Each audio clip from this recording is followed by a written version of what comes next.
আজকে বিকেলবেলা নাস্তার জন্য বানিয়ে নিলাম ভাজা কেক, খুব সহজভাবে আর অনেক মজাও খেতে। সো হ্যালো এভরিওয়ান, আসসালামু আলাইকুম, welcome back to my another blog. আশা করি সবাই ভালো আছেন, আলহামদুলিল্লাহ আমিও ভালো আছি। তো আজকের ভিডিওটা সকাল থেকেই শুরু করলাম। তো সকালবেলা একটু গোলা রুটি বানিয়েছিলাম আর এখানে একটু চা বানিয়েছিলাম। তো চা আর গোলা রুটি আমরা তিনজনে খেয়েছিলাম। আমার হাজবেন্ড অফিসে চলে গেছে আর ছেলে মাদ্রাসায়। তো ছোট ছেলেকে একটু খিচুড়ি রান্না করে খাইয়েছিলাম, তারপর ভাত বসিয়ে দিলাম, ভাতও হয়ে গেছে। আর এখানে চিংড়ি মাছ দিয়ে রান্না করছি, পুঁই শাক। তো আজকে পুঁই শাক দিয়ে চিংড়ি মাছ দিয়ে রান্না করব। আর ডাল, তো ডালটাও রান্না করা হয়ে গেছে। আর এখানে আমি রেহা দিয়ে রান্না করব মাছ। তো মাছগুলো আমি লবণ হলুদ মাখিয়ে রেখেছি আর রেহাগুলো কেটে ধুয়ে পরিষ্কার করে নিয়েছি। আর এখন মাছগুলো আমি ভেজে নেব। তো এখানে আমি একটু লেবুর রস দিয়েছি, যেহেতু পুকুরের মাছ তাই একটু লেবুর রসও দিয়েছি সাথে, যেন গন্ধ না থাকে কোনো মাছের ভিতরে। তো এইভাবে করে আমি সবগুলো মাছ সুন্দর করে দুই পিঠ ভেজে নেব। তো আজকে এই মাছগুলো আমি রেহা দিয়ে রান্না করব।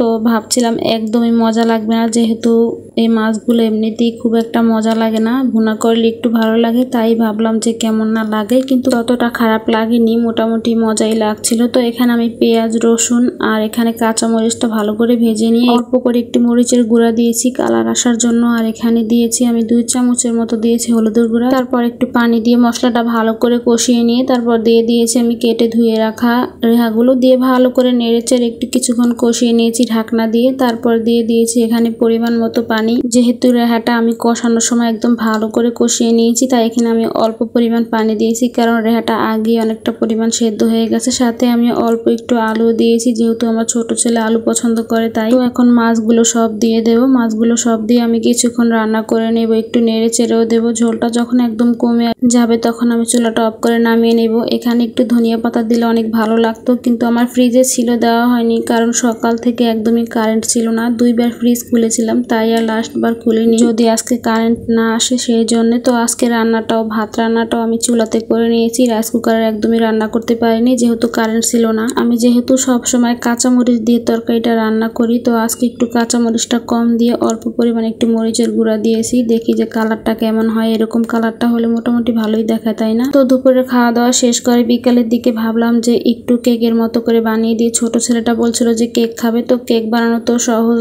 ব্যাপার না যে তাড়াহুড়া করে বানিয়ে দেবো, একটু সময় লাগে, তাই ভাবলাম যে এইভাবে করে বানিয়ে দিই, তাড়াতাড়ি হয়ে যাবে। তো আমি এখানে নিয়েছি 1 কাপ আটা, হাফ কাপ চিনি আর একটা ডিম, হাফ চামচ নিয়েছি বেকিং পাউডার আর পানি পরিমাণ মতো দিয়ে এরকম একটা ডো বানিয়ে নিয়েছি। তারপর হাত দিয়ে এরকম গোল গোল করে দিয়ে ভেজে নিচ্ছি। তো এগুলোকে আমার ছেলেরা বলে ভাজা কেক। তো এই ভাজা কেকগুলো একদম লো হিটে ভাজতে হবে, তা না হলে ভিতরে একদমই হবে না, আর খেতে একদম কেকের মতোই লাগে, কিন্তু ভেজে নিয়ে বানাই তো এই জন্য আমি এগুলোকে বলি ভাজা কেক। আমার ছেলেরাও বলে এগুলোকে ভাজা কেক। আর এই ভাজা কেকগুলো যে এত মজা হয়, না খেলে বুঝতে পারবেন না, একদিন অবশ্যই বানিয়ে দেখবেন যে কতটা মজার। তো আজকের মতো ভিডিওটা এই পর্যন্তই। সবাই ভালো থাকবেন, সুস্থ থাকবেন, আল্লাহ হাফেজ।